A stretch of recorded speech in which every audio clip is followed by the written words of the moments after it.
Hello, hello, and welcome back to Things We Said Today. This is a Beatles talk show podcast that we do in most cases every 2 weeks. I'm Ken Michaels, one of the three regular co-hosts of this show, known for my Beatles syndicated radio show, Every Little Thing, another talk show podcast on the Beatles, Talk More Talk, a solo Beatles video cast, and my own video channel, which is all loaded with Beatle content, called Ken Michaels Radio. And I'm being joined by my two regulars and a special guest who should be familiar to all of you anyway. But Darren DeVivo is with us, and he has been a mainstay in New York radio at WFUV for over 40 years. Joined our show, was it 5, 6 years ago? I always forget. 2018, Egypt Station. Okay, I that's think the it way was to our remember first. it. Okay. Yeah, So, that was the first show. okay. Very good, sir. So he's been with us for 7 years and always a delight to have on the program. Hi, Darren. Hey, how are you? Good to see you, Al. Hi. Hello, Alan. And of course, Allan Kozinn's been part of the show since the very beginning.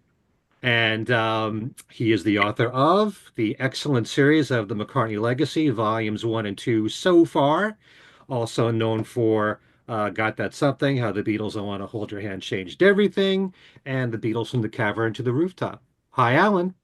Hey, Ken. Hello, Darren. And hello, mystery guest. Mhm.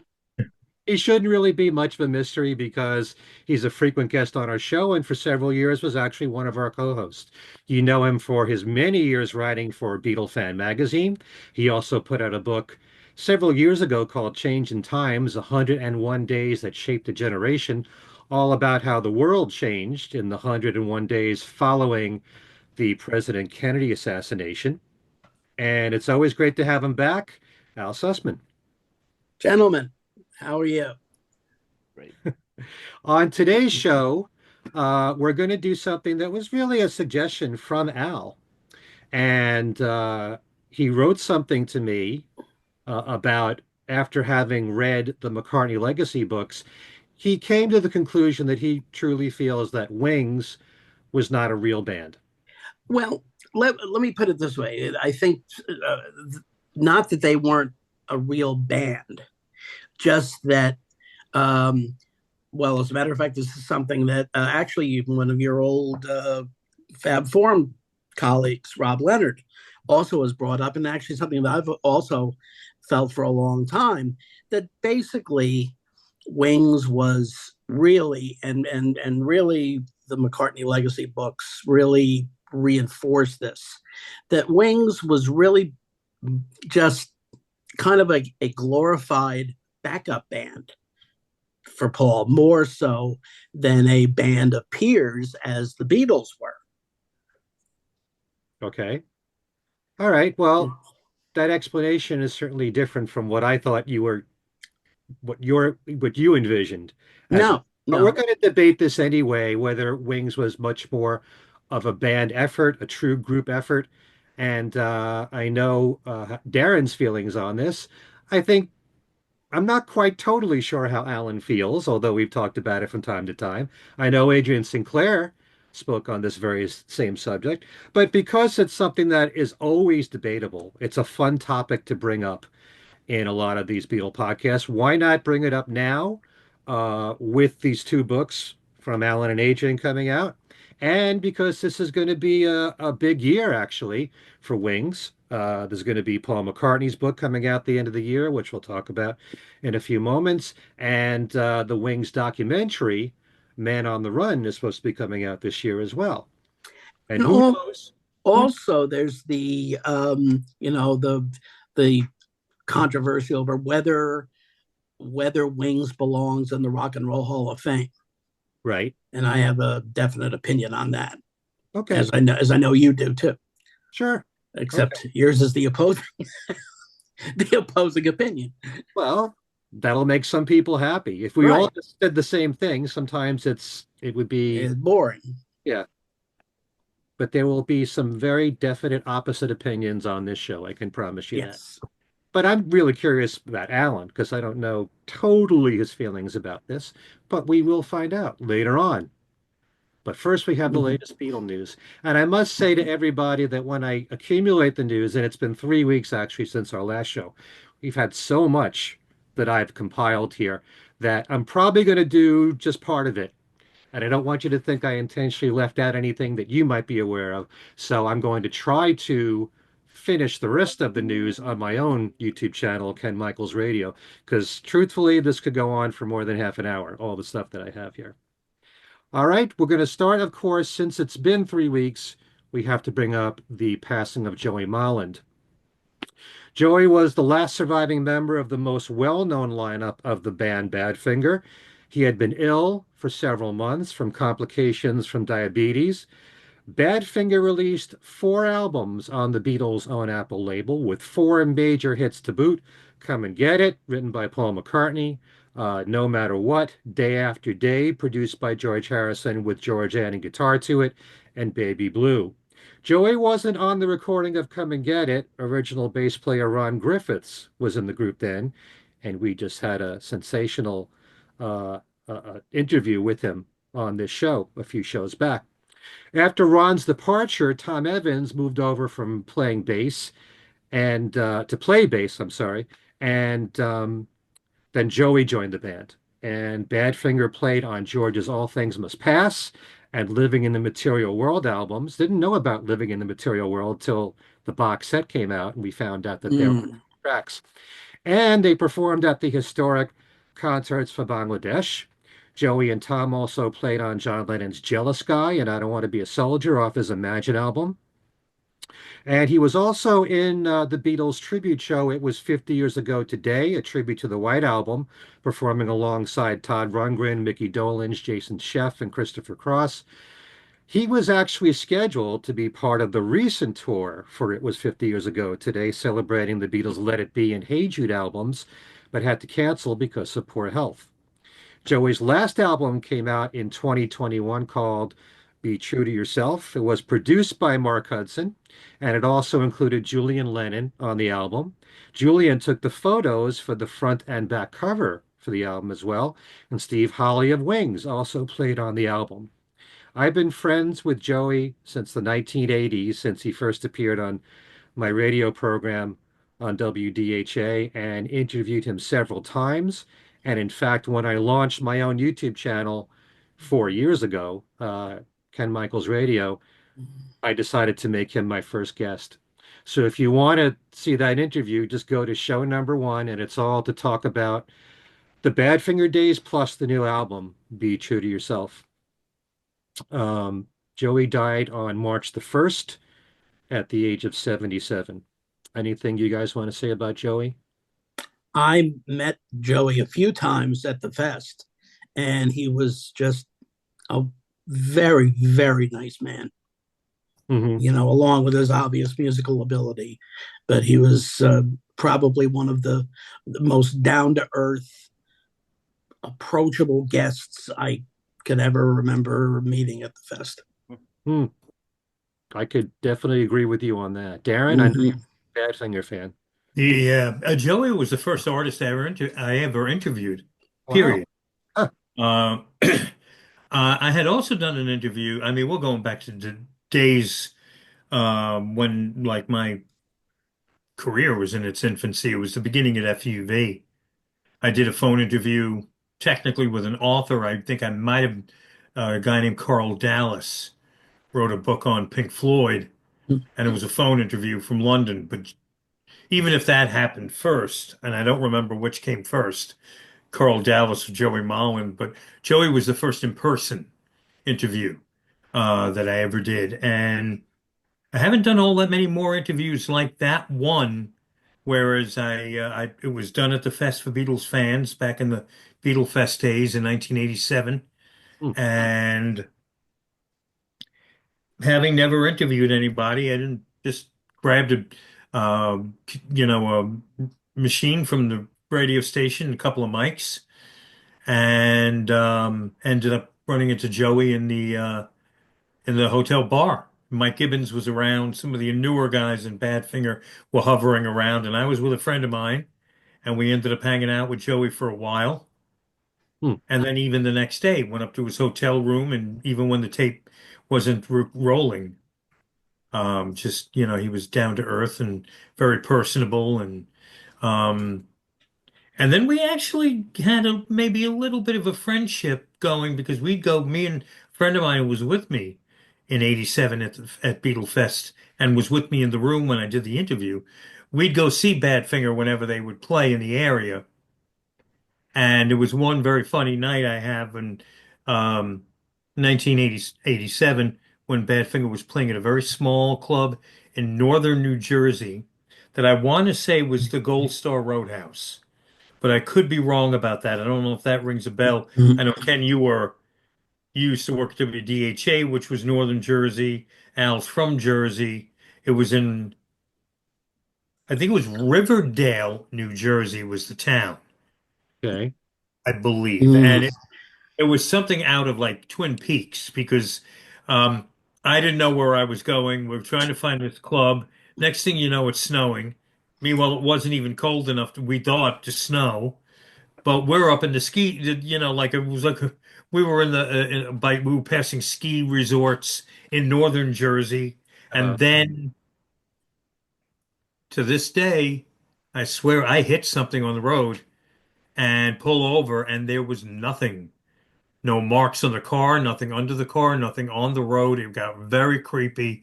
It all ended up being a lot of fun because we ended up back at the hotel with Badfinger and all kinds of crazy nonsense was going on. uh, But they were always, the whole group of them, with Joey at the center and Mike Gibbons, very down to earth, very friendly.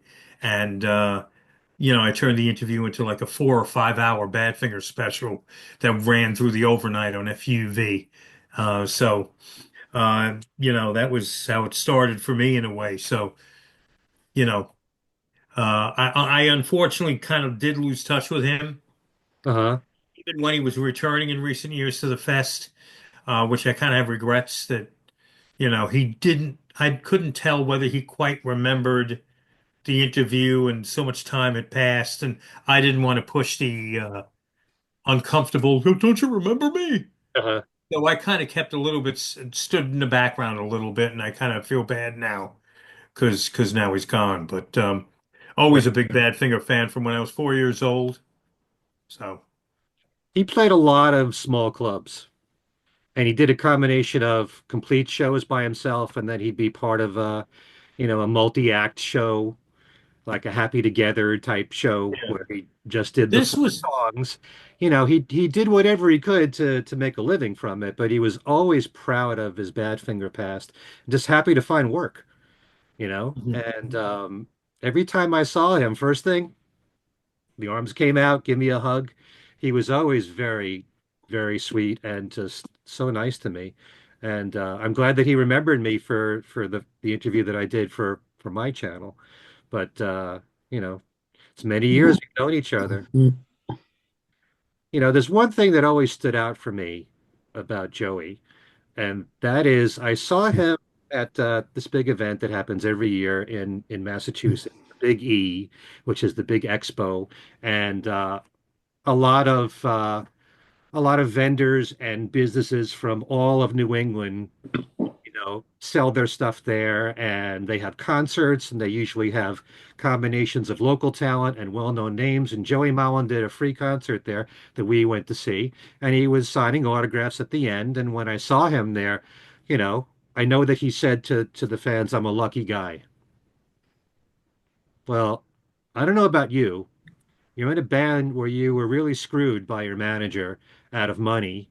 You had two members that committed suicide, and then Mike Gibbons still, he lived a fairly short life too, you know, Mhm. and he says he's lucky.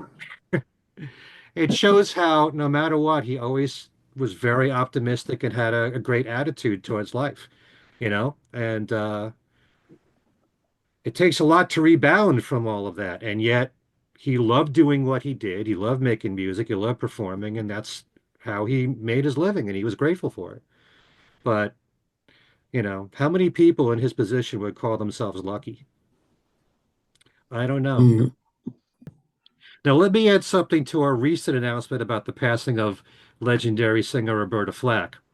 I had said that she lived at the Dakota Building and was neighbors and friends with John, Yoko, and Sean, and that her last album was one of all Beatle covers called Let It Be Roberta. Do I have it here? I have it somewhere here. Anyway, well, that came out in 2012. What I forgot to mention, of all things that I forgot to mention, is that Roberta performed at the One to One concert. She was one of the opening acts for One to One, as was Stevie Wonder and Sha Na Na. Mhm. Definitely one of our greatest singers who died at the age of 88. Also, we're sad to report on the passing of Andy Peebles. This was a legendary BBC broadcaster who, in fact, conducted an interview with John and Yoko 2 days before John was murdered. He was the last British broadcaster to interview John. He also maintained a friendship with Yoko and interviewed her again in 1983. In fact, the interview with John was released on CD. You can hear the whole Sure. thing. Yeah. Great sound quality, the Andy Peebles interview. Jesse Colin Young also passed away. While there's no real Beatle connection there, Lawrence Juber actually worked with Jesse Colin Young, and we all know the Youngbloods and their song "Get Together." Were you a big fan, Darren? Because I know that you had heard about this and were A affected. fan. I wouldn't say a big fan, Okay. but being the WFUV had its lengthy period of time where a lot of what we played were acoustic based contemporary folk and singer-songwriters. Mhm. I got one of the artists that I got a little bit of an education on was digging through his solo, more so his solo stuff. For whatever reason, we had pretty much everything that he did on his own and very little young bloods in our library. But and I believe I met him once when it was something with involving the station. It was a long time ago, and it's just another voice of a generation. Mm, absolutely. Okay. More news. Ringo Starr has added more live dates with his all-star band for his fall tour. He has booked 6 shows for a residency at the Venetian Theater in Las Vegas. A very important Beatles historical site has been destroyed, and that's the Clubmoor Conservative Club in Liverpool, where John and Paul played together for the first time with the Quarrymen. A devastating fire from Jade Studios, which operates in the building as a dance school, causing thousands of pounds of damage to the building and to specialist dance and fitness equipment that was stored inside. The school opened in 2012 and has 100 children on the books. A crowdfunding campaign has been started to repair the building and replace the equipment that was lost. There's been a tribute album that just came out for George Harrison by gypsy jazz guitarist Robin Nolan. It's called For the Love of George. Now, get this, quite a story behind this. He recorded this album at Friar Park in George's own home, and he used 3 of George's guitars. And Olivia gave him an envelope which had George's handwriting on it with the chords on there in letters to a song that George was composing, but he never finished. So Robin uh, composed a melody based on those chords, and that became the title track for the album, For the Love of George. So it's actually a composition by the 2 of them. A new George Harrison composition in a way on this new tribute album. And it's been released digitally on Dark Horse. Interesting story right there. Mhm. New book coming out, Wings, the Story of a Band on the Run, which is due out November 4th, written by Paul McCartney. His website describes it this way: drawn from over 500,000 words, based on dozens of hours of interviews with Paul and numerous key players in the band's orbit, Wings, the Story of a Band on the Run weaves together the improbable trajectory of Paul McCartney and his newly formed band, featuring co-founding members Linda McCartney and Denny Lane across the Technicolor 1970s until their dissolution in 1981. Paul says, quote, "I'm so very happy to be transported back to the time that was Wings and relive some of our madcap adventures through this book. Starting from scratch after the Beatles felt crazy at times, There were some very difficult moments, and I often questioned my decision. But as we got better, I thought, okay, this is really good. We proved Wings could be a really good band to play to huge audiences in the same way the Beatles had and have an impact in a different way. It was a huge buzz. That quote from Paul. So speaking of Wings, new live videos from Wings songs, Letting Go and Venus and Mars Rock Show have just been released, which you can find on YouTube. No doubt this is also being done to promote the recently released, actually last Friday, the 50th anniversary remaster for Wings' Venus and Mars album. And over 400 Hollywood stars, including Paul McCartney, have signed an open letter deploring President Donald Trump's plans to strip away copyright protections to benefit artificial intelligence companies. The letter, addressed to the White House Office of Science and Technology Policy, was written in response to the president's U.S. AI action plan, which would reportedly involve overhauling copyright laws to allow AI companies to train their models on copyrighted material without the permission of or compensation to the original creators. That's pretty disgusting. Mm-hmm. We all know how Paul feels about AI in this regard. He's also written to the Rock and Roll Hall of Fame, asking them to induct Joe Cocker into the hall. Cocker is a first-time nominee, and Paul referred to him as a great man and a fine singer with a unique style. He said he sang one of our songs, With Little Help from My Friends, a version produced by Denny Cordell, which was very imaginative. And while Cocker may not have ever lobbied to be in the Hall of Fame, I know he would be extremely happy and grateful to find himself where he deserves to be among such illustrious company.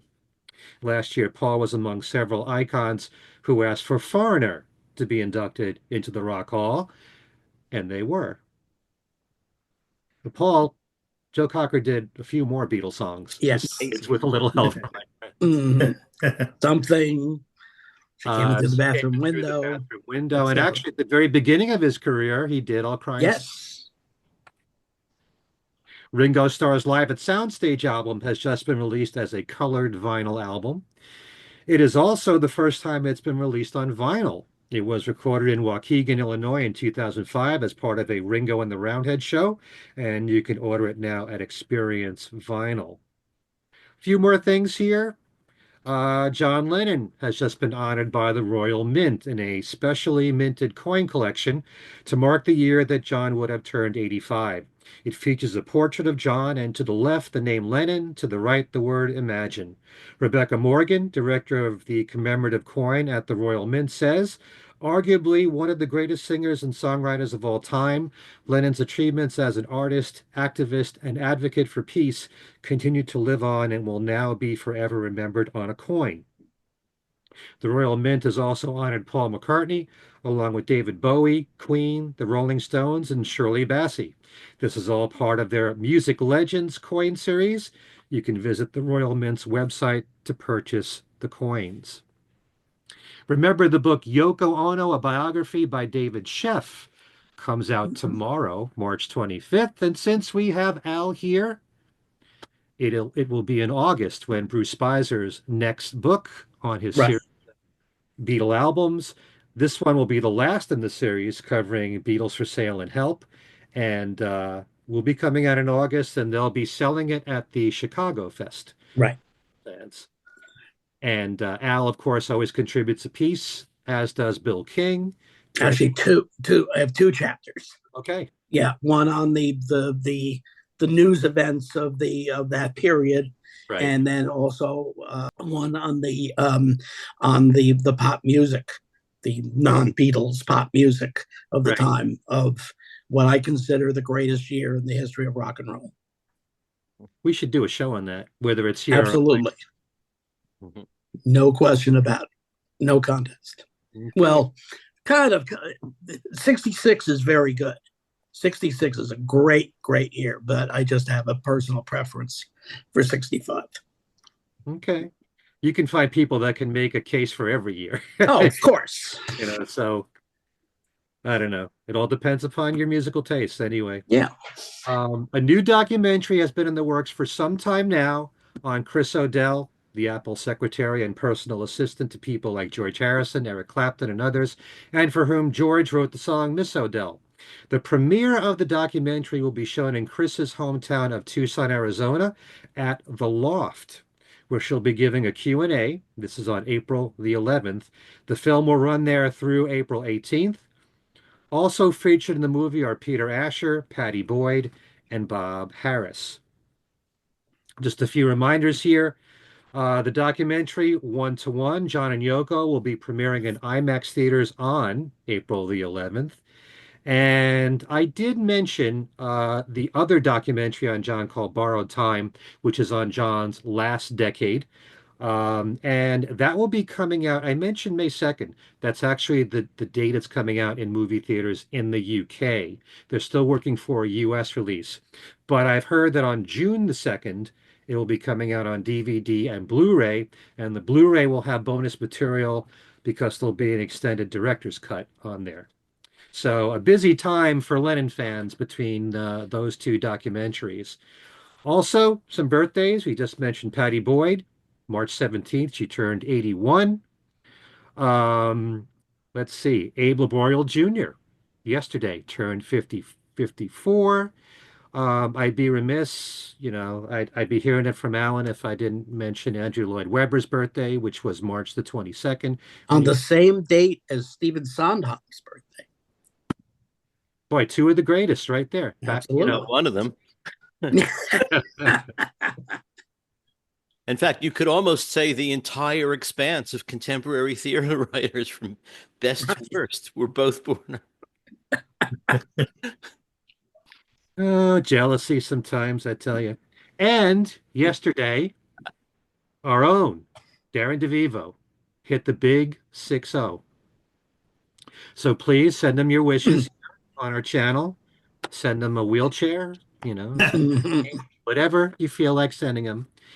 And I will mention one anniversary here. This week marks my 43rd anniversary since I started doing my Beatles radio show.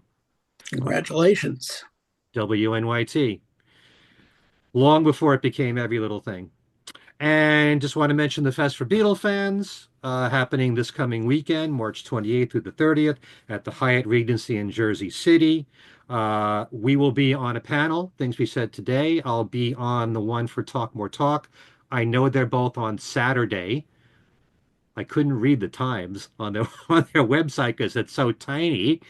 Yeah, I'll bring these if you want to borrow them this weekend. Let me I'll bring an extra pair. Things we said today is at 4:30. And Talk More Talk is 2:30? Yes, Talk More Talk is 2:30. Okay. All right. Thank you both. And that's all the news that we have this time, edited down. Actually, there is one item that Okay. I'm not sure if you're aware of, but if for people who have Paramount Plus, Yeah. they have added, I believe, the entire run of MTV's Unplugged series, including the episode with Paul McCartney, as well as the Storytellers series from VH1, including the episode with Ringo. They've also added a bunch of the CMT Crossroads shows, but unfortunately, the episode with James Taylor and the Dixie Chicks doesn't appear to be among them. Okay. Yeah, I know Beatlefan reported that. Right. That would have been part of my full Beatle news. I had to cut out a few things. Sure. So if you want the full, you have to go now to your YouTube channel, Ken Michaels Radio. Yep. On the next show. Okay. That you do, right? Yeah, it'll be tomorrow or Wednesday. It'll be up. Okay, so let's get to our main topic, which is concerning Wings and what your impression is of the band, who was without a doubt one of the biggest acts of the 70s in terms of hits, in terms of albums. starting with Wings Wildlife all the way through Back to the Egg and the hit for Coming Up. There's no denying all the success that Paul had with Wings. And I know, certainly based on Paul's own actions and reading so much of what was in McCartney Legacy, volumes 1 and 2, which is so insightful, that I believe Paul, in his heart, he had the intention for Wings to be recognized as a real band. So we'll start with Al and hear what your opinion is about this and hear what the other guys here have to say. And Mhm. I think I'll include my 2 cents a little bit later Hopefully. on. Um, the problem is that obviously Paul, and Alan can back me up on this, by the latter part of 1970 into 71, I think missed being part of a band. The problem is that the only band he had any experience with was a band of peers, especially once Ringo joined the Beatles. That band for the next 7 years was a band of absolute peers. To try to create a new band, and I think he found, very early on he wasn't going to be able. Obviously he recruited Denny Lane, who he was friends with from the Beatle days. But then I think he found that it was tough to actually recruit musicians who were peers of his. That's why he had to go through the process of having auditions and all. And as far as all the success of the band, the thing is that even anything that was credited either to Wings or Paul McCartney and Wings, all of the songs that I would say as I call them, the rank and file Beatlefan, not the really hardcore, Wings zealots, but the casual fan and the casual, music listener, observer, of all of the best known songs that most people would know are all either primarily or completely written by Paul. So really, when you get right down to it, Wings was really more a backup band than as much as he tried to make it into again a group of peers. It was just not the case. I mean, yes, over the course of their time together, you had somebody like Denny Seiwell, who was a fine jazz drummer. You had Lawrence Juber, who was just a magnificent guitarist. Mm-hmm. And you have Jimmy McCullough, who had certainly flashes of brilliance, but was just so self-destructive. He really, obviously, he ended up dying very young because of all of his the excesses with drugs and alcohol. But it wasn't a band as such, it wasn't a band in the way that, say, the Beatles were.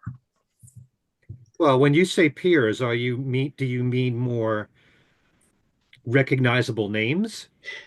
Not so much recognizable names, but as people that that he had worked with in one fashion or another, who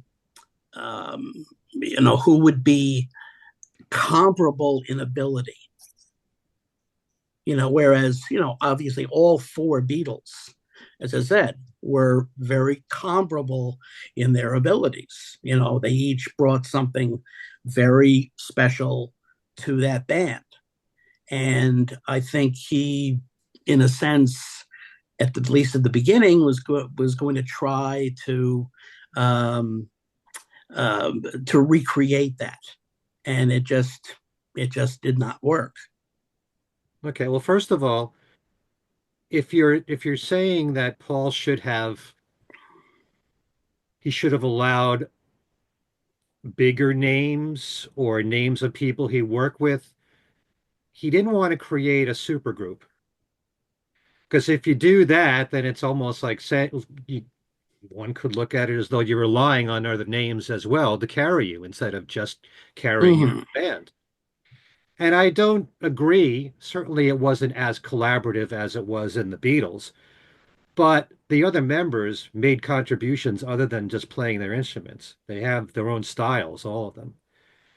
And so, when I listen to a Wings record, I can tell if there's a song that I never heard before and somebody played it for me and it's a Wings record, if all the members are playing on it, which lineup it is. Because it's that distinctive. Mm-hmm. I know what Denny Seiwell would bring to drums is different from what Joe English would bring, is different from what Steve Holley would bring. They all brought their own style and mixed that in with what Paul wanted as well. So I think it was a collaboration, just not as big a collaboration as the Beatles were. But, I want to give Alan and Darren a chance to talk. Mm-hmm. Look Absolutely. at the very beginning of Wings. If you look at the live performances, Paul let Denny sing one of his songs. Paul let Henry do an instrumental live. It wasn't just Paul McCartney's show. He wanted to showcase the others. And then going all the way up to Wings at the Speed of Sound, where every member got a lead vocal, that was his intention all along. He wanted Red Rose Speedway to be a double album. But Capitol Records didn't want that because they wanted just Paul songs and Paul vocals. What Paul wanted to do, in some ways, he wasn't necessarily allowed to do. So, do you want to He add wasn't something? he wasn't allowed to do. He wasn't allowed to have a double album of Red Rose Speedway, Well, right. Yeah. Right. That was a judgment of the record company. right? But that also held back the other members in giving them more visibility, and more recognition. All right. Um, Except that still there was no doubt who was the front man. There was absolutely, no doubt about that. right. And there's nothing wrong with that. There's plenty of bands that have an obvious frontman, Oh, sure. and they're still a band of collaborative musicians. I was Uh, going to say that. I mean, I think there's a certain um, Beatles exceptionalism that we uh, that we indulge in simply because they were the Beatles and because there really was nothing like that. And um, therefore, in a way, Paul's only real peers could be John, George, and Ringo from that point of view, from the point of view of people who went through all that together, who got as big as they did, who were as creative as they were, and were recognized for that. But, on the other hand, it comes down to sort of like, what's a band? Like what makes something a band and something not a band? Was the Jimi Hendrix Experience a band or was it couple of guys backing Jimi Hendrix? You could make that argument, but it was an incredible band. Um, Mm-hmm. and in fact, if you think about Hendrix, I like the Experience more than I like Band of Gypsies. They were both bands, they were different bands. I like the Experience more for whatever reason. Do we think of the Animals as a band or a bunch of guys backing Eric Burden? And even if you look, even if why I say Beatles exceptionalism and only those other three is because you could get superstars with Paul, and it would still be Paul in front and the superstars with him. I mean, was Rockestra a band, or was it Mm-hmm. a bunch of people playing with Paul? And Right. they couldn't get bigger than those people, you know? Hmm. So I think that in a way, if you know, if you look at this question, it's and you think of, okay, who could Paul's peers be? And they have to be peers to be regarded as a band. It's like you're never going to be able to satisfy that without the other three Beatles. Um, what I also find interesting is that a lot of the discussion, apparently, from we were talking before we went on, um, comes from the books, the legacy Yes. books. Um, but I don't personally really know where I come down on that. I mean, I think they're a band. I think they're not a band. You know, I mean, I know I agree with Ken that Paul sincerely wanted it to be a band. Right. He did all he could to make it a band. But on the other hand, there were certain things he did that also militated towards it not being a band. You know, Hmm. the fact that it's one guy paying the salary of the other guys, Yes, exactly. the fact that although he encouraged everyone to write, um, basically he was going to have the last word about whether what they wrote was going to be included. Hmm. I mean, I suppose if all four other members were to say, no, we want to do this song that you don't like, would he have done it? I don't know. I don't think that ever happened, you know? Um, but it really came down to whether Paul liked it or not, you know? I don't know what happened with Lawrence Juber's Maisie, but they recorded Maisie during the Back to the Egg sessions and it Hmm. never got on. Um, but of course, they did a lot of stuff during the Back to the Egg sessions that didn't get on. So, um, you know, yeah, I think that the fact that I don't really know where I stand on it.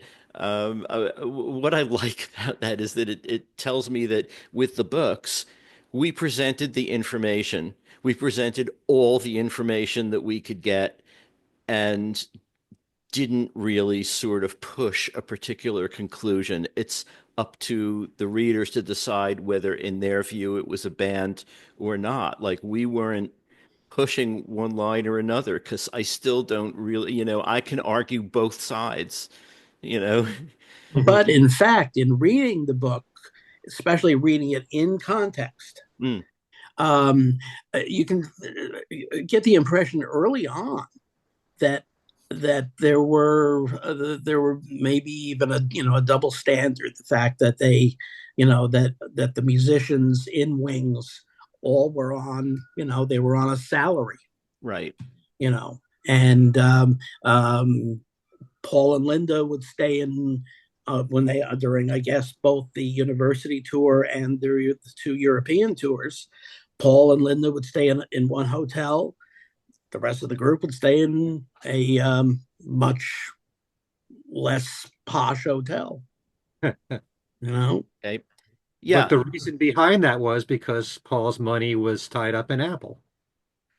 right. And the other aspect of it was that, you know, if they were going to sort of do what he kind of wanted to do to an extent, which was start off from scratch like the Beatles, you know, hence the university tour, unannounced, mm-hmm. all that stuff. The thing is, you know, when you already are a fairly wealthy pop star who has, you know, made lots of records and has a big reputation, there's only so far you're going to go in terms of going back to square one and starting. You know, Paul McCartney was never Mm-hmm. going to go back to, you know, the Cavern and all those little clubs that they played in Liverpool and sort of fight his way up from the bottom the way the Beatles did. He Sure. did that, you know. But then again, you know, the guys he was with kind of didn't have to do that either. I mean, Henry had been in the Grease band. Denny Sywell was a very uh, busy and successful session drummer in New York. Hmm. And I think actually, from Denny's point of view, he really made a sacrifice to be in Wings because, he would, if Paul gave them a couple of weeks off, he would go back to New York to do some session work and make some money to pay his bills because the pay from Wings wasn't doing it. And he probably would have been much more well off if he had stayed in New York and continued doing session stuff. He wouldn't have been as well known, but or maybe he might have been, but as a session drummer. But like only people like us know session drummers, you know. Sure. Um, Lawrence Juber was a successful studio musician too. Steve Holley was a bit younger, but also was, he'd made an album with Elton John before joining Wings. Been touring with Kiki D. And had his own group. And so, these guys weren't really starting from scratch either. Um, but I kind of think that even if Paul had put together a group that had, Jimmy Page on lead, I mean, let's just talk about Paul's friends in the rock world. So Keith Hmm. on drums, um, him on bass, Billy Preston on keyboards, or Stevie Wonder. Let's go with the people he really, really, loved. Stevie Wonder on keyboards. Um, a lot of different people, who follow all those people might have focused on one or the other, but I have a feeling, the front man still would have been Paul. The guy writing the stuff mostly still would have been Paul, although Stevie Wonder would have given him a run for his money. Sure. Better believe Um, it. And in fact, that's basically what George Martin did uh, during the I guess the early sessions for what became Tug of War, when he in effect basically and I guess from your research you might be able to back me up on this, that he basically rejected Wings' participation in the album and went with more a peer based lineup. right. Yeah, I mean he did. We found actually an unpublished interview with George Martin where he basically just says it right out. I didn't want Wings. I wanted Paul to work with, he could work with any musician he wanted. I wanted him to work with musicians who were more on his level. Although, I mean, I'm not totally comfortable with that because I think a musician like Lawrence Juber was on his level as an instrumentalist, maybe not as a Mm-hmm. composer, but I don't think he has anything to be embarrassed about in Oh terms no. playing ability. So I feel that in a way, and Steve Holley too, really good drummer. I think George Martin sort of didn't give those guys a fair shake.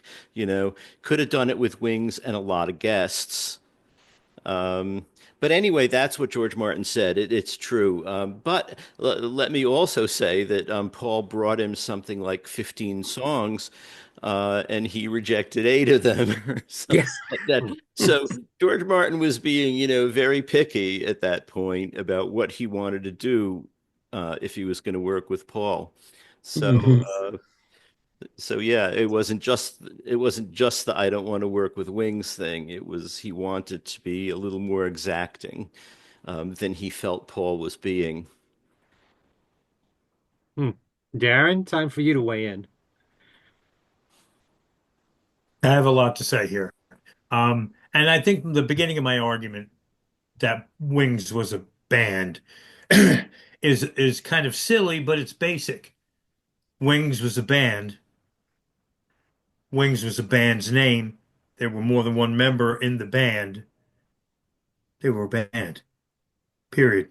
It was, I know that Paul was here and the others might not have been of that stature, but they were a band. If the record company was uncomfortable pushing this group and they wanted it to be Paul McCartney, they got him to cut Red Rose Speedway down to a single. They could have told Paul, come on, Paul, it's you. People want. How would that have played out? I don't know, but they were Wings. Simple as that. Hmm. If you, I hate using the Rock and Roll Hall of Fame as a measuring stick because it's such a flawed measuring stick. But there are people who have been inducted that kind of, I think,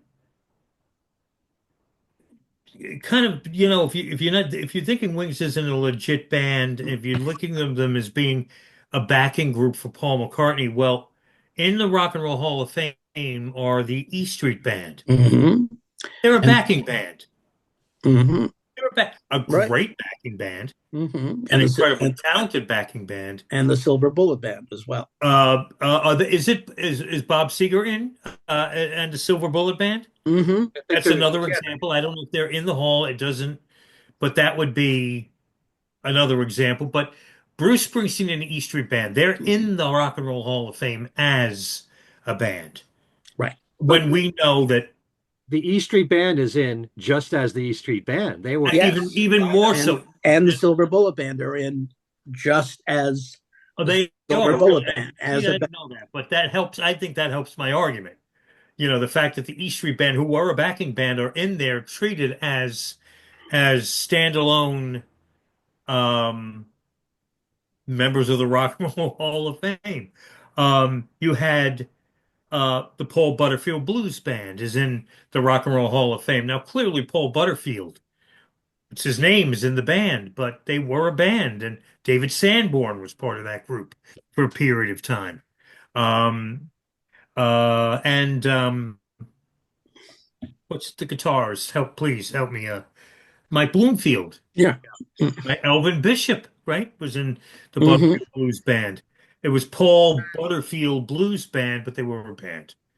Um, Stevie Ray Vaughan and Double Trouble are in the Rock and Roll Hall of Fame. Double Trouble is maybe the epitome of a backing group, the rhythm section, right? But they had a band name. They were always billed. It was always Stevie Ray Vaughan and Double Trouble on the records and the releases, and they go into Rock and Roll Hall of Fame as a band. And, even the Four Seasons. Um, uh, if you look at the input of Frankie Valli and Bob Gaudio, Bob Gaudio, um, yet it's the Four Seasons. And there's a few more examples. I think I made my point with that. In this case, it was Paul wanting to start a band and wanting to have a band, as has already been pointed out, of um, of like-minded musicians who didn't want to, who may not have had the egos or the resumes. And Paul didn't necessarily want the egos and the resumes. He wanted people he could work with and start from the bottom up like he did in an attempt to recapture what he had as a member of the Quarrymen. Of course, he couldn't naturally replicate that, but he was looking to kind of get that vibe, that feeling again, starting from the bottom up, roughing it, as at the beginning, write songs, jam together, come up with material as a band. He Um, wanted to do that with the Beatles towards the end. He said, let's get back yeah, together and play small right, clubs, do what we used to do, work ourselves back up again, right, be recharged that way. right. And I think also the other thing, though, and again, stats, the period, the releases that were Wings releases, I mean, there's no denying the commercial clout that they had, or those songs that they recorded had. But they were all Paul McCartney songs. Every one of them. There may have been a couple like Mull of Kintyre, in which Denny Lane was had a co credit, but they were all primarily, if not completely, written by Paul. But there was still, Bruce Springsteen wrote everything that was Bruce Springsteen in the Oh East. yeah, I mean obviously, I You mean know what I'm saying? right.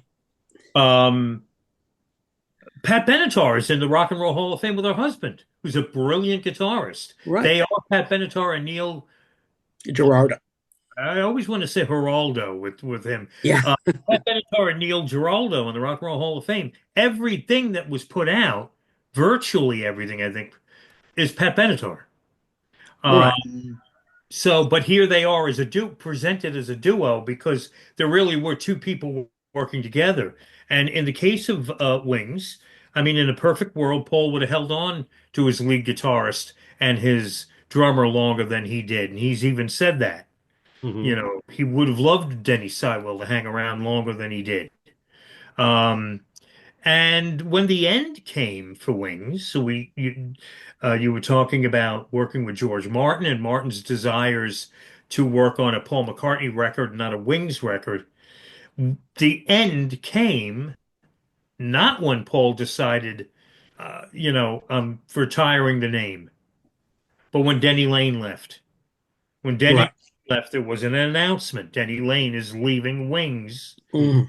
Paul in turn said, "All right, I'm not going to piece this band back together." But if Denny doesn't say anything and plays the entire tug of war sessions as Paul's backing,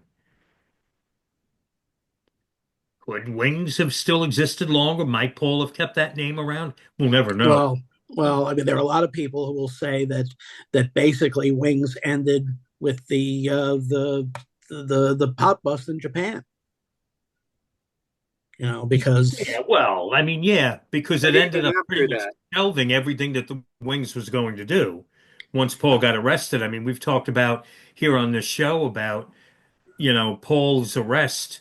Would the McCartney 2 album ever have come out?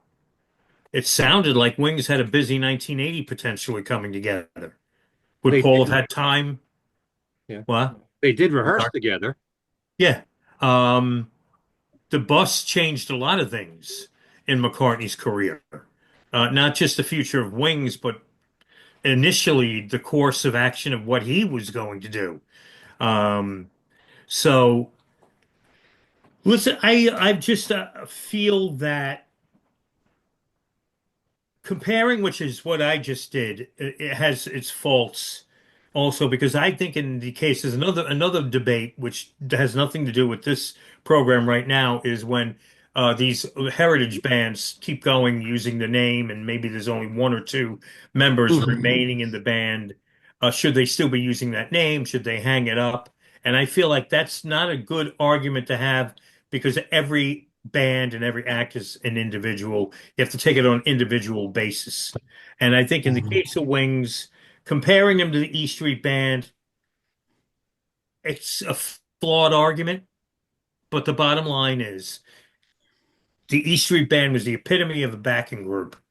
They were put into the Rock and Roll Hall of Fame as Bruce Springsteen and the E Street Band. Well, Wings actually, they're separate. Bruce is in as a separate artist. So the E Street Band is in as the separate. backing band. Even more, even a better point. Here's the backing band was able to stand on their own. They weren't dismissed. Of course, we know that the powers that be in the Rock and Roll Hall of Fame made that all happen because Sure. Bruce is Bruce and the E Right. Street Band is the E Street Band, Right. and Emerson, Lake and Palmer. Are they even in yet? Emerson, Lake and Palmer. I don't. Um, It wouldn't surprise me if they Lawrence. weren't. So, we could have a debate on all the bands that aren't in there and who should be and who shouldn't be. But the Rock Hall people made sure that the E Street Band went in as separate entity. But they were a backing band and they're acknowledged now. Right. But the basic difference, especially in the case of both the E Street Band and the Silver Bullet Band, is that they were together. They were units for decades. I mean, there have been the E Street Band basically had one change of drummer early on, plus unfortunately having to replace Danny Federici and Clarence Clemens, and also the group expanded, but the core of the band had been together since the early 70s. And the same with the Silver Bullet Band. The Silver Bullet Band basically came together in 1974, and they were essentially the same personnel right up until Seeger basically said, "I'm leaving the road." Whereas Wings was together for really was less than a decade, and with basically in three different three different permutations. So, that doesn't really it doesn't really add up to a cohesive unit for their entire time as a group in the way that those two others are. But the three different permutations all had the same core, which was three-fifths of the group. Yes, Mhm. yeah, So there that's is true. that. It was Paul, Linda, and And Denny. it was Denny about Green. a decade, which is, Yeah, longer than the Beatles' career together if you start from yeah. Ringo joins. So, yeah, it's in fact, even if you just take it from 1960 when Pete joined, that's a decade. Um, Hmm. so yeah, I kind of think that Wings should be in the hall because, I mean, to the degree that I care at all who's in the hall, which is very minimal. Um, Hmm. but I think that they should be just because, yes, Paul is in as a solo artist and Paul is in as a Beatle, but there were all those other players in Wings who really deserve the recognition because they were excellent players and contributed to some really, really big hits. Um, and while it was Paul's group, and while Paul was the boss, and while Paul was paying, and while Paul was calling the shots, and Paul was even basically saying, to some degree what the solos were, with a few exceptions where he allowed some leeway. Um, those guys really still worked their butts off. I mean, you look at a recording like High, High, High that had, 250 million takes and overdubs. Uh, Mm. they were there for that. They contributed to that. They worked hard for that. And I just think that, if you're going to have a Rock and Roll Hall of Fame, um, you should basically recognize people who've worked really hard and had success as a result of that work. And I think Wings qualifies in that regard. But then, do you put if you're going to go beyond the core, Paul, Linda, and Denny? Do you put Jeff Britton, Yeah. who was only there for a few months? Yeah. I think anybody That's who put I in think that's a any, separate debate. yeah. Getting But I into think Jeff is I think we're getting to give Jeff another look because of one hand clapping. Hmm.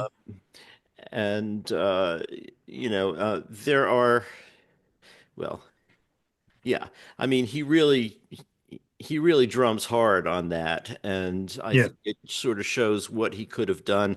I think he was freaked out in New Orleans by, the fact that he was in C. Saint Studios and the meters were always hanging around, and these are people who he knew, and their drummer, he idolized, and I think that sort of played with his head a bit.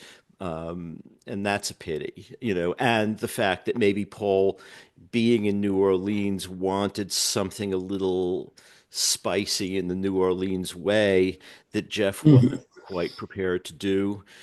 So Jeff was having some problems, but if you read those chapters, um, when finally Jeff is asked to leave, it doesn't look to me like it was that horrible. There were a couple of Hmm. sessions where he had some problems. Um, but they all had problems at various times, and Jimmy had tons of problems. Jimmy would throw Coke bottles at studio windows, and so yeah, I don't totally understand why Jeff was booted, but I do think that for the recordings he did, starting with Junior's Farm and the other stuff they did in Nashville, and the beginnings of Venus and Mars, and now One Hand Clapping. I kind of think he should be into, and also I think if you're going to put Wings in, you have to have all the members. You can't exclude one because he wasn't there for very long. Can I say a few things? Hmm. Sure. First of all, on the subject of how they got paid, it doesn't really matter that much to me in determining whether it's a band or not. But even you go into in your book around 1974 or 75, the money was freed up from Apple finally, and Paul was ready to give contracts to all the members of the band. And Denny Lane didn't even want a contract. He wanted to be free from that. So it's not like Paul didn't want to pay them well, you know? Just once the money was freed up, he was going to offer them contracts. But he already saw that there were problems with Jimmy and with Jeff. Well, and that So, Mhm. iteration of Wings, he actually did pay pretty well, with Jimmy. And I don't know about how Jeff was paid, but with Joe English, I mean, those guys were paid a huge bonus for the tour, and for the recording sessions, the super session fees and bonuses.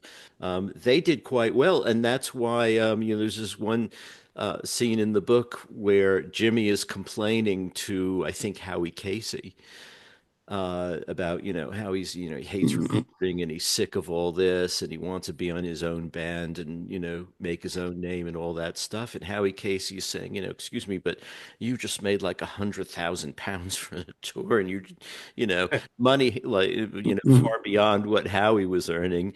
um you know and so yeah, they were paid well at that point. The first iteration of Wings kind of got a raw deal, in terms of payment, but later on, Paul sort of did pay them quite well. Not quite what he was earning. They weren't out buying Mhm. Lamborghinis in between, you know, in between things, you know, uh, but keep in mind that Paul had other income. Paul had Beatles income by that point, that was freed up, and Paul had his publishing company.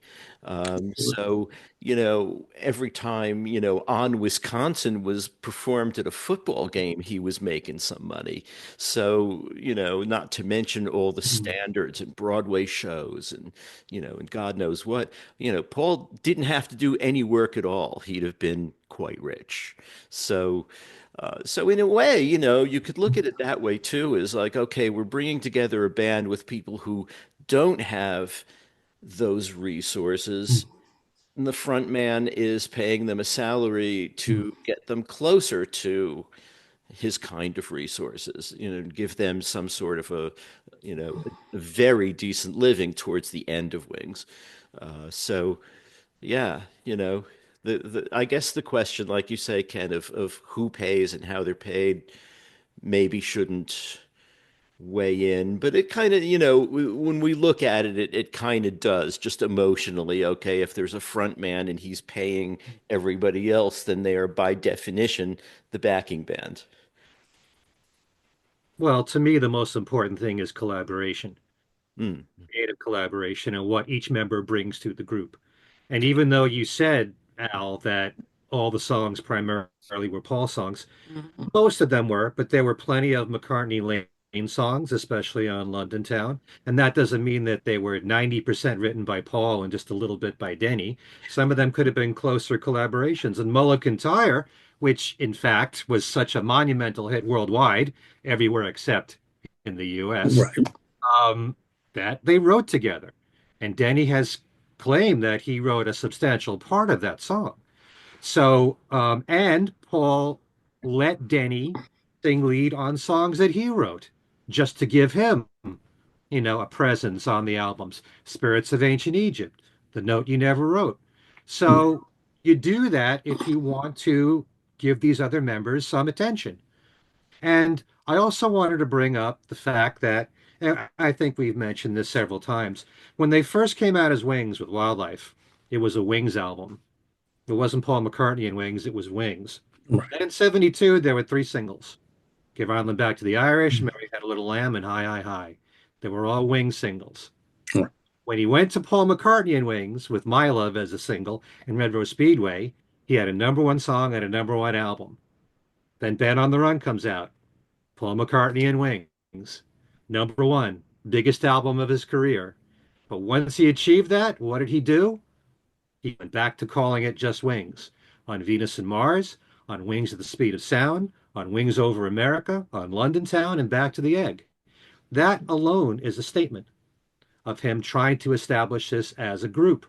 And I was just thinking today, um, when the James Paul McCartney TV special came out, starts with Big Barn Bed. And what does he do? Every single member has their name mentioned, their birthday, I think their height, all that stuff to establish the members. And Paul even went as far as to get other members in the group to do interviews with Paul. It wasn't just always Paul as the center of attention. When you do something like that, you're doing that on purpose. You're doing that intentionally. There was an interview I remember from '76 that Geraldo Rivera did with the band, and the other members are asked a question. Mhm. They're not nearly as interesting as Paul, Hmm. but the point is they were asked a question, and that was planned, before the interview got started. That was done on purpose to establish Wings as a group. So I think in his heart, Paul really wanted Wings to be recognized as a band. And it wasn't to the same degree. You can't compare everything to the Beatles, you know, but I'll bet there are times Denny Seiwell wishes he stuck with the group because then he would have gotten paid so much better. It was just a question of, could you hold it out for a little bit longer until the money got freed and then he would have got paid better. Um, and also, having talked to many members of Wings, um, including Henry. I was very fortunate to interview Henry because he was at the Fest many years ago, and I grabbed Hmm. that opportunity. um, the way Paul operates is there's plenty of songs where he has in the back of his head what he wants, he knows. And he'll tell the musicians what he wants to play, but there are plenty of times when the musicians make a suggestion, and if Paul likes it, he goes with it. So it's not completely everything in Paul's head. He lets the other musicians add something to the songs if he feels that they work. So, depending upon which members of Wings you'll ask, some will say he gave the band more freedom than you'd think. Some would say, no, it was really Paul's group. Yeah. Well, there's Depends on who you ask. two sides of the coin, basically. That, Yeah. yeah, I think he did. He obviously wanted to make Wings into a full-fledged band, but still he was completely in charge. And while yes, he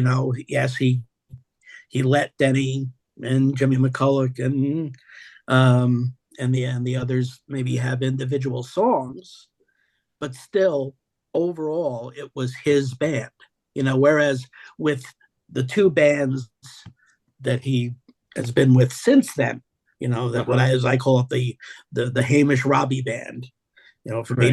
89 to 93, there was no doubt that that was a backup band. And obviously, the band that he's been with now since had backing him up since 2002, I mean, which is a band of consummate pros.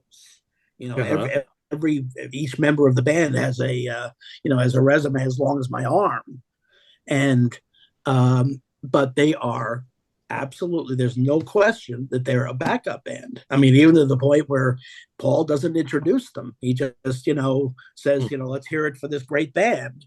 But, Right. they never get introduced. I think the difference is that they're a backing band for live concerts, and he doesn't, generally speaking, bring them into the studio. I mean, there have been a This is couple of true. Yeah. occasions, but Wings worked on the albums in the studio and the singles, and it was the same band on stage and on the record.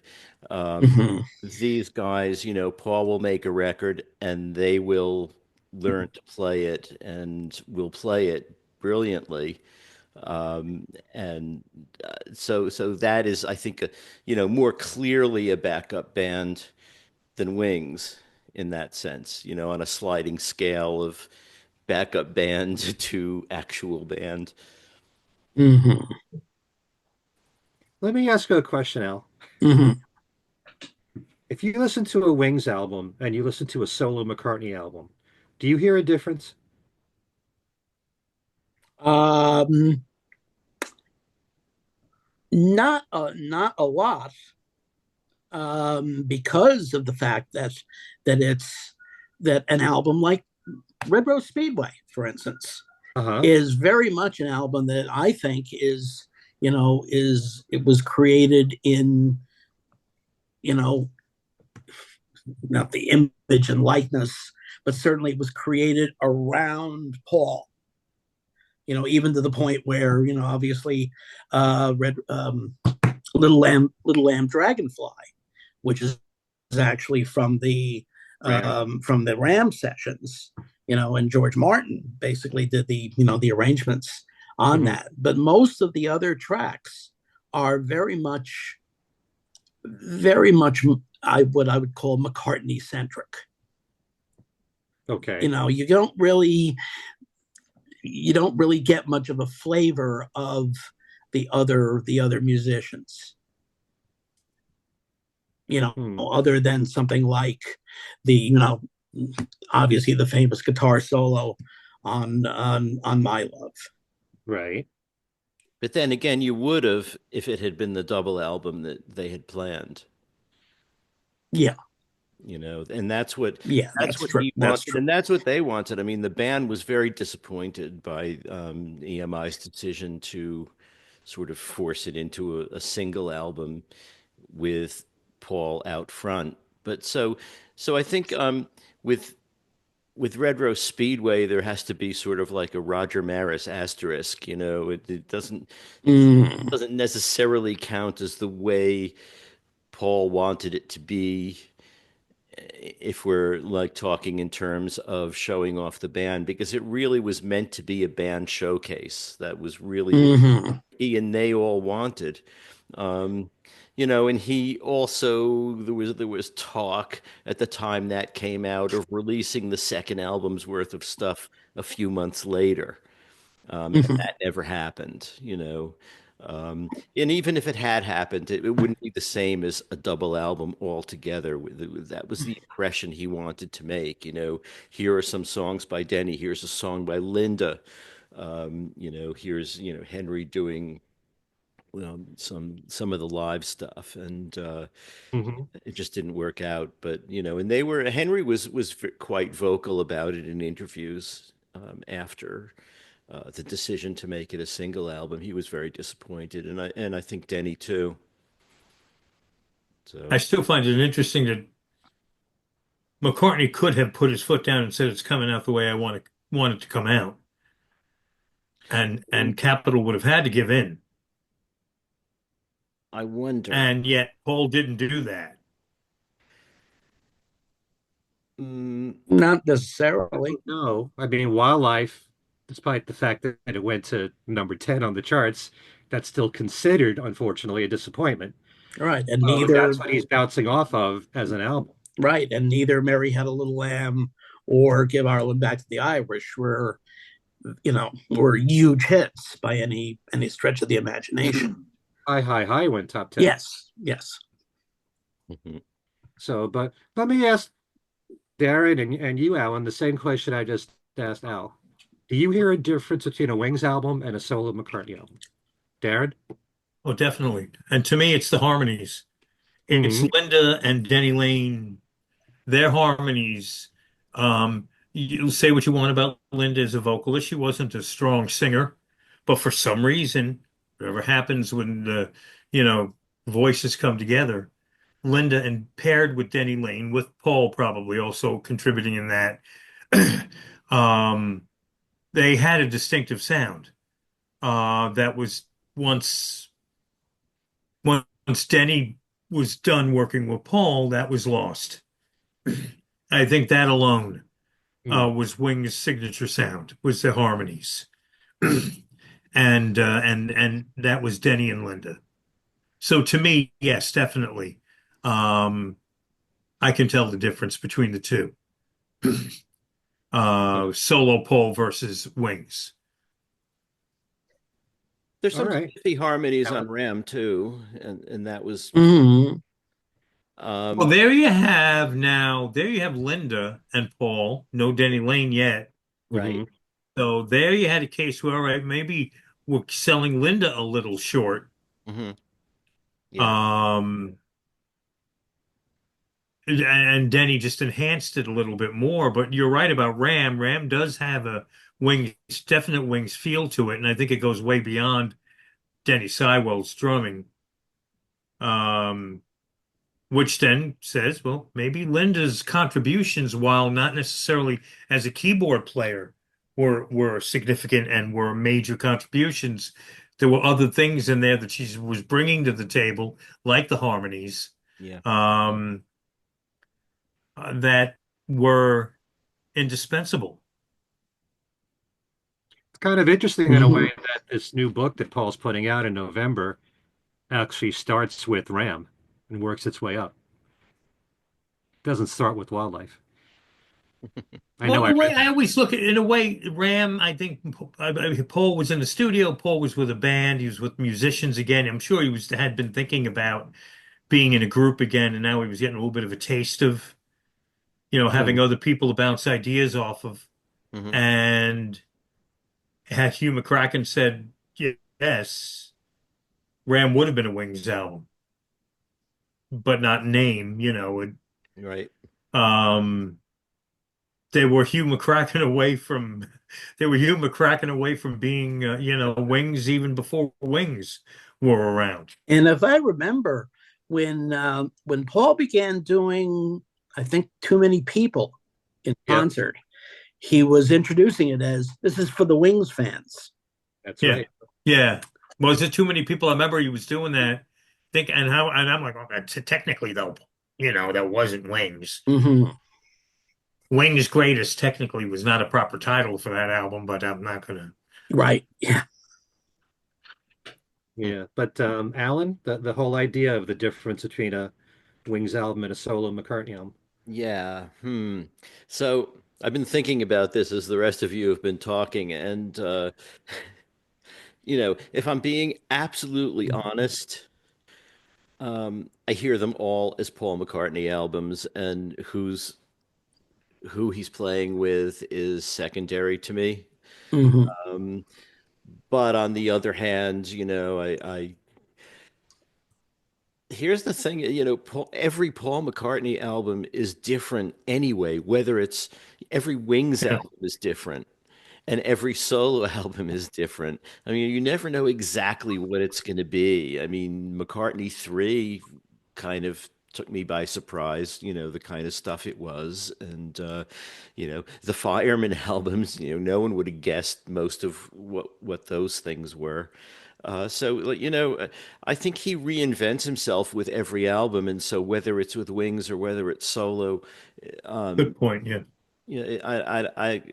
I don't know that I think of them as Wings albums versus McCartney albums, just because I think of him as the motivating force, which means really that I probably don't think Wings is that. I mean, I said that I can't make up my mind, but I mean, I guess if that's my answer, then that's what it is. Yeah, because how much difference is there between, say, Red Rose Speedway and Band on the Run? Besides the fact that there's a big difference in personnel, because that album, because Band on the Run is just Paul, Linda, and Denny. Right. Yeah. Yeah. I kind of felt the consistency in the sound and the style of Red Rose Speedway, Ben on the Run, Venus and Mars, and Speed of Sound. Hmm. I thought there's a similarity in those albums for me Mm-hmm. personally, except that Speed of Sound had all the members take a lead vocal. But I definitely hear a difference between a Wings album and a solo McCartney album, and especially like Darren said in the harmonies, there's far more presence of Linda McCartney on a Wings album than on a solo McCartney album. And I think Denny Lane gets shortchanged a lot because not only did he write some of their material, but I think the blending of the harmonies and the folk element that he brought into Wings, especially on London Town, um, he was a foil for Paul in some way. kind of like John was, not as strong a foil, but Hmm. he was there, like an anchor for the group. And I do think that the various fourth and fifth members added a lot in their musicianship. And if you study a lot about the songs, you'll know that, for example, you mentioned Little Lamb Dragonfly. I mean, Denny Seiwell had a lot to do with the vocal arrangement of that song and coming up with counter melody in there. Lawrence Juber came up with the introduction on Baby's Request. There are little things that you may not be aware of that the other members did, or that they're not being given credit for. So, it the fact that you have different vocalists on Wings albums, not all of them.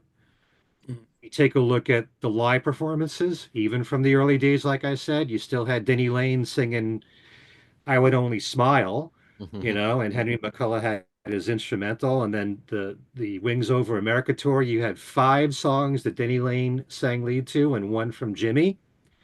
You don't have that with the band of the century that he's Yeah. been with for the last 25 years. Every song is a Paul song that he sings lead to. Sure. They don't sing the other members, they're a great band, they're great musicians, dynamite, solid, Hmm. but it's not the same thing as Wings.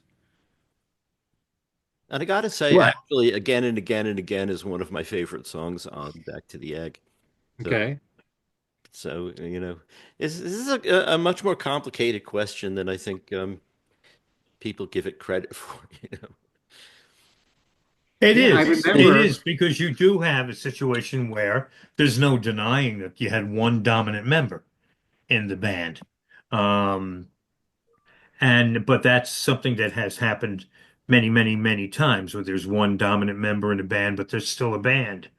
Mhm. Um, um, and I think whether how you think of Wings ultimately actually doesn't matter, how you regard them. Um,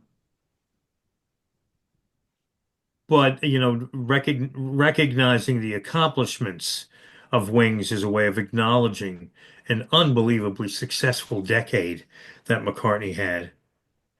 Um, I mean, and how many artists had the chance to do something like that twice? Be what he did with the Beatles, and in some ways commercially come close to, if not even occasionally match what he did with the Beatles. By acknowledging the 70s, you're acknowledging Wings, the band that he did this all with, and the guys, the people who were around him for the whole ride, or almost the whole ride. And I pulled these stats together while we were talking earlier in the program, numbers that we all know, but maybe some of the folks who are watching might not or listening might not have a full feel for the fact that as Wings, they had five number one albums, right? There were nine top 10 Wings albums. There were six number one hits that were Wings songs and 14 top 10 hits that are Wings songs. Say what you may, that's pretty impressive. And, there's a good chance here I go swinging back to the Rock and Roll Hall of Fame again. There's a good chance Billy Idol is going to be inducted into the Rock and Roll Hall of Fame. Billy Idol, if you look at what he did commercially, doesn't sniff the Oh, of course. accomplishments of Wings. Yeah. So again, is it a good measuring stick? Not really, but it is there. It's a measuring stick nonetheless. Hmm. Yeah, there are plenty of artists who are in the Rock and Roll Hall of Fame that have had far less success than Wings. Oh, I mean, there's, So, the And person. and that shouldn't be, you know, Tom Waits should not be not in Tom Waits should not be Tom Waits shouldn't be penalized and not be in the Rock and Roll Hall of Fame because he doesn't have a bunch of number one hits. right. Mhm. He belongs in the Rock and Roll Hall of Fame. Warren Zevon, though, also belongs in the Rock and Roll Hall of Fame for the talent and the contributions and whatnot. Harry Um, Nilsson I always forget Harry Nilsson. The concept that he's not in just it is boggles. ridiculous. Um, I think the monkey should be in. Absolutely. Yeah. that's another good example, and I've always sort of felt they weren't a band and they shouldn't be in, but then I'm like, it kind of contradicts the way I think. In recent years, I've been sort of thinking about it again, and Listen, if again, the Monkees were the names on these records. These records are some of the great pop records of all time out of that era. Oh, We're absolutely. I not going mean, to start those. all of a sudden putting the publishers in the Hall of Fame, or it's the Monkees. Yeah, I mean, those 2 years, they had such incredible success. I mean, they had the biggest selling album of 1967, bigger than Sergeant Pepper, bigger than, you know, And that was the first Monkees album, or the the second second one? one, Second More of one. the Monkeys, was the biggest selling album of 67. And at least in some quarters, I'm a believer, was the biggest selling single, and that's Mhm. and um, so there's absolutely no question that they belong. Plus the fact, of course, of being, pioneers in music Yeah, video. yeah, true. Hmm. Yeah. Well, to me, I think the important thing that we need to bring out is we all have a definition of what constitutes what is a band. And there's all different types of ways of looking at a band. I Mm-hmm. mean, I know I put this up on Facebook once, but I'm not sure if the Alan Parsons Project is in the Rock and Roll Hall of Fame. But there are a lot of great musicians that worked in the Alan Parsons Project. And yet, if you were to ask most casual music fans about them, can they name anybody other than Alan Parsons? I can, Oh, but I you, don't you're care. you're in the 10% that probably could. But I think that they deserve to be in the Rock and Yeah, Roll Hall of Fame, they and do. they are a band. Yeah. Okay, it's not just who's the clear leader. That really shouldn't enter into it. A I mean, band it's funny still that has, yeah. today when Alan Parsons, because now, I mean, the Alan Parsons project was Alan Parsons and Eric Wolfson Yeah. overseeing literally this project. But Alan had the name recognition, and they went with that. I think the original idea was that Eric Wolfson wanted to be a pioneer in presenting the producer as like the filmmaker was the attraction, Hmm. more so than the star in the film. Why couldn't a heavyweight like Alan Parsons, a producer, go out and oversee a series of albums? And from there, the Alan Parsons Project was born. Today, that the project name is more used as a reference to the live. Uh, Alan Parsons is more prominent as a vocalist now, taking a Hmm. little more center stage. On the Alan Parsons records, there was a lot of stuff on there that Alan never played on. He helped compose, he produced, arranged, and then they assembled the cast of people to play, on the records. It's funny how Alan Parsons today has more of an input into the sound of what he's doing now, that it's technically not a band anymore. But Huh. But would you say they deserve to be in the oh Rock yeah, and Roll Hall of oh Fame yeah, as a band? just from the longevity, the quality of the material, and a unique group that kind of, and I don't mean this in a detrimental way because I love the Alan Parsons Project. To me, they were always Pink Floyd light. They walked that line for a long time where they had the prog and pop element walking hand in hand, Mm-hmm. and that no one else really was able to do it for as long as they did. Hmm. Have audiences in both of these very different genres who stayed dedicated to the group for so many years. The Right. prog people can be into them, and the people who are more like today would be the yacht rock, you know, fans, who wouldn't normally get into, Pink Floyd or, you know, Cactus, or not Cactus, Camel, or, Uh-huh. Mm-hmm. um, Yeah. Or And Alan, I think you answered this question earlier. Do you think that Wings should be in the Hall of Fame separately? Yeah, I think so. You'd have to correct what they've done already by making Paul in for all of his post-Beatles stuff. mm-hmm. Have to separate it. Right. Um, yeah, I think they should. Like I said before, because of the contributions of the individual members of Wings should be recognized as well, you know. So, yeah. Okay. And I know how Darren feels. yeah, And I know how Al. absolutely. Absolutely. But I will I say, think we should be in the Rock and Roll Hall of Fame, well, but that's obvious right there. You know, you don't even have to bring that up. Um, the only cons that I have here for Wings not being as recognized as a band is that all their hits were sung by Paul. Right. When you're dealing with other bands, like I always bring up the Eagles or Fleetwood Mac, you have several different members sharing Hmm. hits. If just one of Denny Lane's songs was a hit, if Time to Hide was a hit, if Deliver Your Children or Again and Again and Again was a hit, just one hit, I think that would have made a big difference in the way people might view Wings. And, Jimmy, I love Medicine Jar. Couldn't see AM radio playing Medicine Jar, though. Uh, you know, they had the opportunity and they had the talent to bring that out with Danny and with Jimmy. I just wish that, it wasn't 100% Paul all the way when it came to the hits.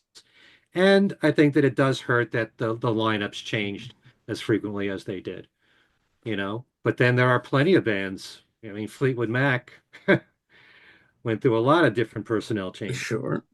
Um, Also, I've often wondered whether an older Paul would have taken more of a role in kind of keeping Henry and Jimmy in particular, and Denny to an extent, uh, kind of on the straight and narrow. Because, but I guess, you know, as they say, it was the '70s, and Paul and Linda themselves were doing an awful lot of partying in those days.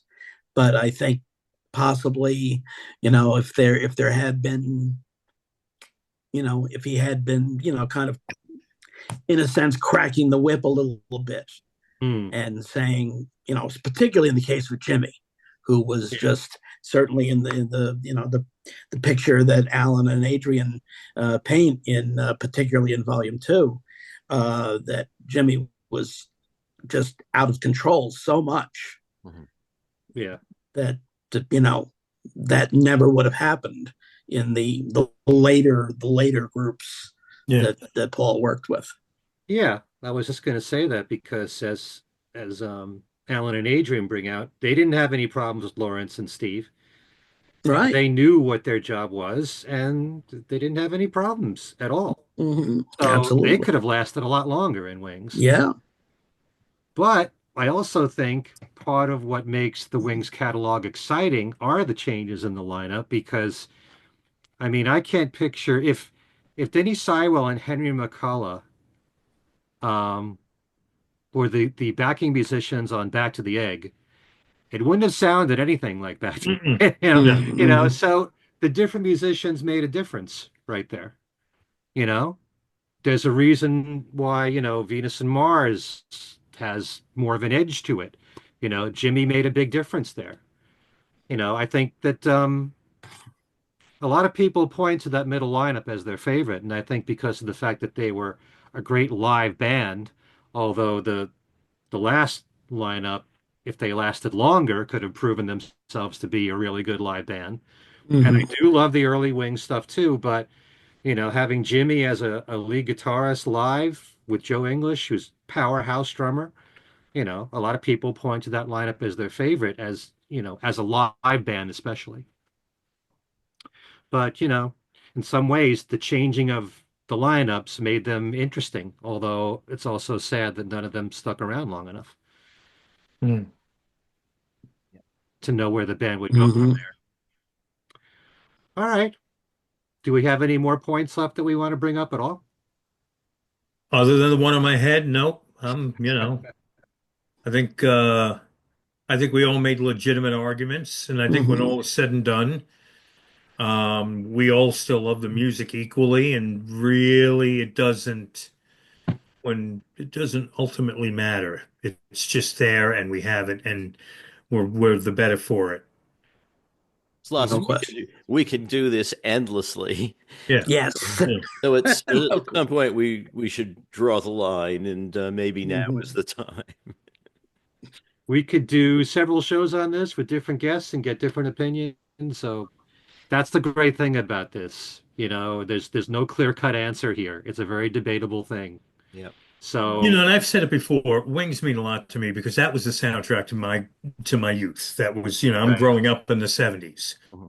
Mhm. Really, it was Wings first, Beatles second, only because Wings were everywhere in the 70s.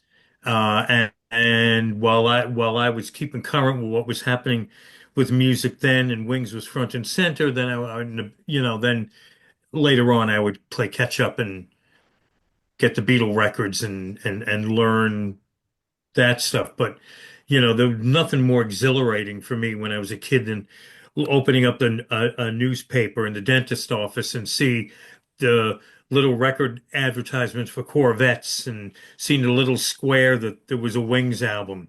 And maybe that was the first I was seeing of there's a new album.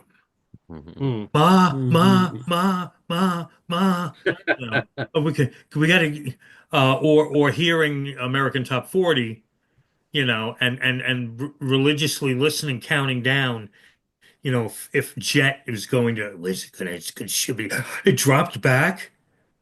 How could that possibly be? I was all tuned into all of that Uh-huh. stuff. And I had the old iron-on t-shirts, that were big in the 70s with my Wings, a few of those and a big Wings belt buckle. And Hmm. Yeah, you and I both, when it came to American Top 40, I listened religiously to Casey Kasem. And I've said this a number of times, but the best concert I ever went to was seeing Wings in '76 at Madison Square Garden. And one of the things that I always remember in my defense of Wings being a band is that one of the great highlights, not just for me, but from what I observed from the people around me, was when Denny Lane did Time to Hide. You know, obviously Paul was the most important person in the group to me, but Mhm. the others mattered. Mhm. There you go. All right. Before we leave, let's tell the folks what we all have planned on our agenda. Darren, why don't we start with you? All right. Well, I'm at WFUV, which is 90.7 FM in New York City. And you can also listen online. And of course, if you're not in the New York City area, you listen at WFUV.org, or you get our app and you can listen on our app. I'm on the air Monday through Thursday nights from 10 p.m. to 2 a.m. and Saturday afternoons from 1 until 4. Now, today we're recording this on Monday, March 24th. And because of the Fest for Beatles fans, later this week and this weekend, I will not be on the air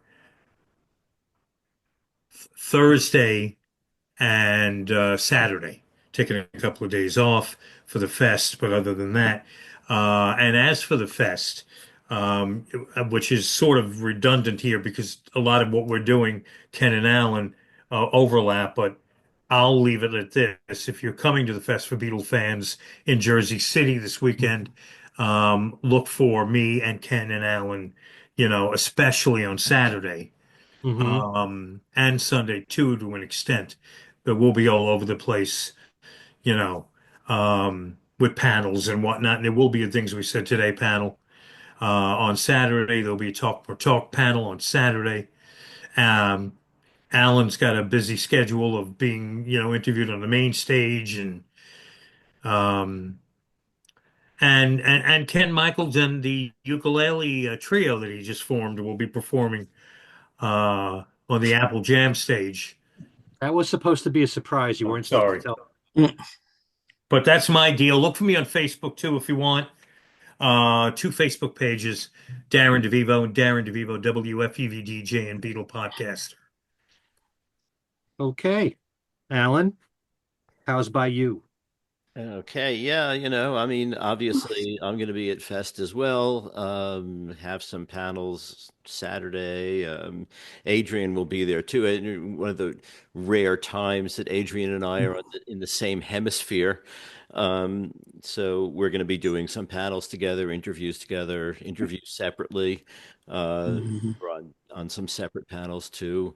So that's what we have coming up. And you can find me on Facebook either under Allan Kozinn or Allan Kozinn Remixed. And you can write to all of us at Things We Said Today Radio Show at gmail.com and check out our group Facebook page, Things We Said Today Video Podcast. And that's it for me. Okay. Al, how about you? Okay, well, my after 50 years, my days with the fest are now in the past, Hmm. as represented on this shirt, which has this is a commemorative shirt that the fest began selling in the fall, which has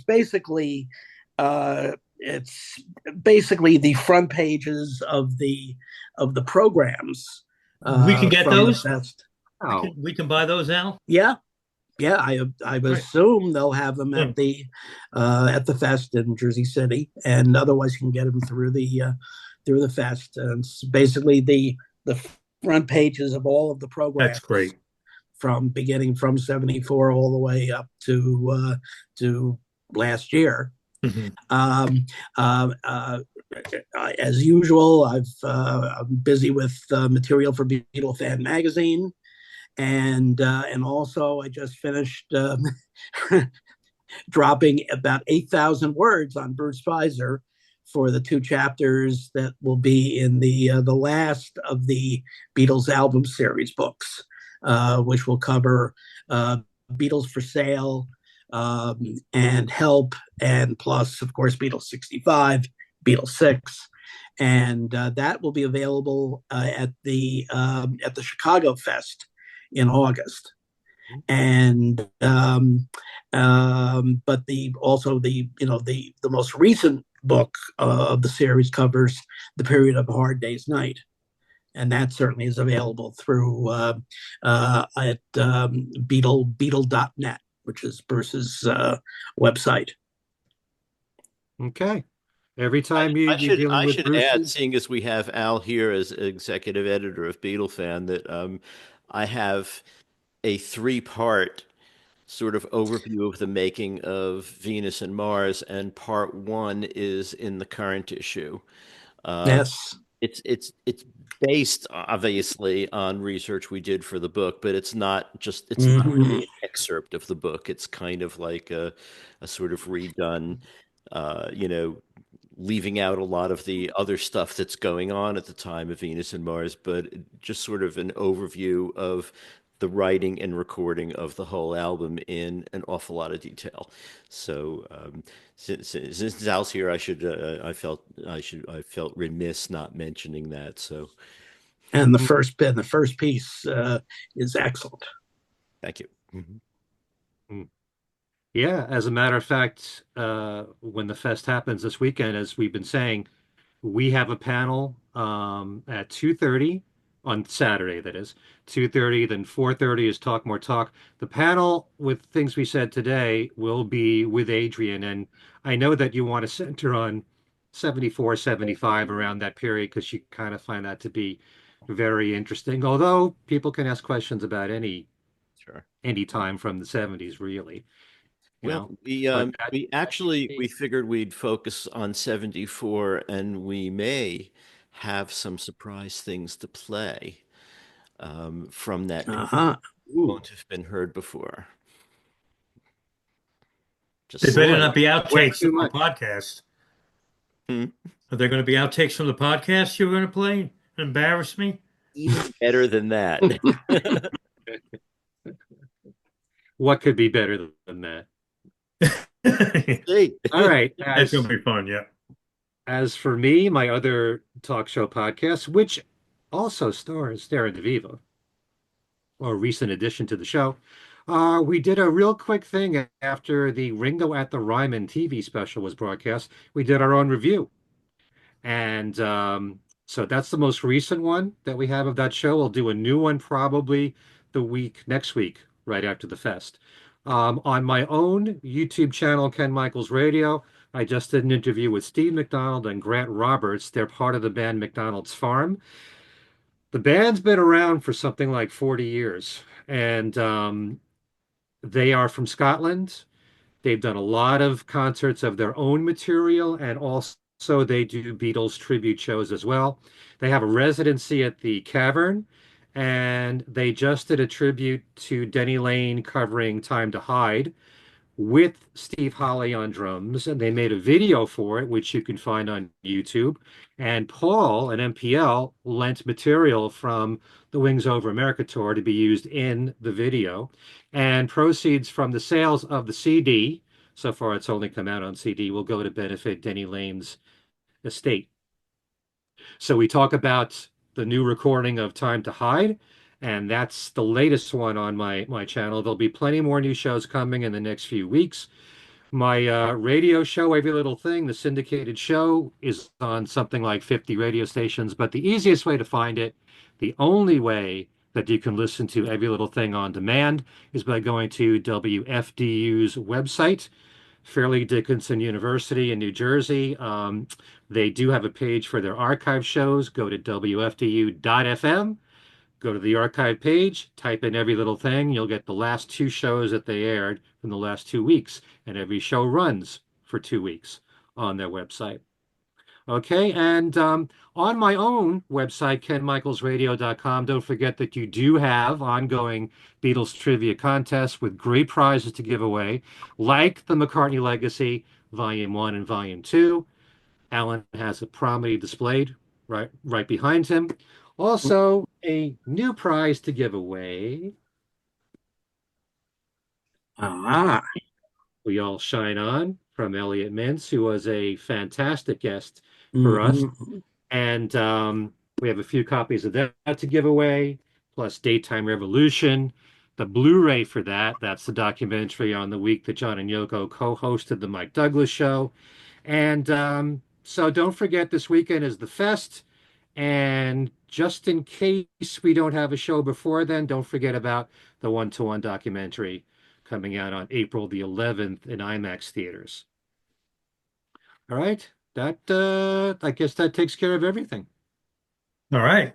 This has been a fantastic show. And like I said, all you guys watching or listening, if you want to add some comments to our discussion, please feel free to do so on our YouTube channel and all of our audio outlets as well. Thank you, Al, for joining us. And as always, being a great guest here. Thanks very much for having me. Okay, and for Allan Kozinn and Darren DeVivo, I'm Ken Michaels, thanking all of you for watching, and we'll see you next time.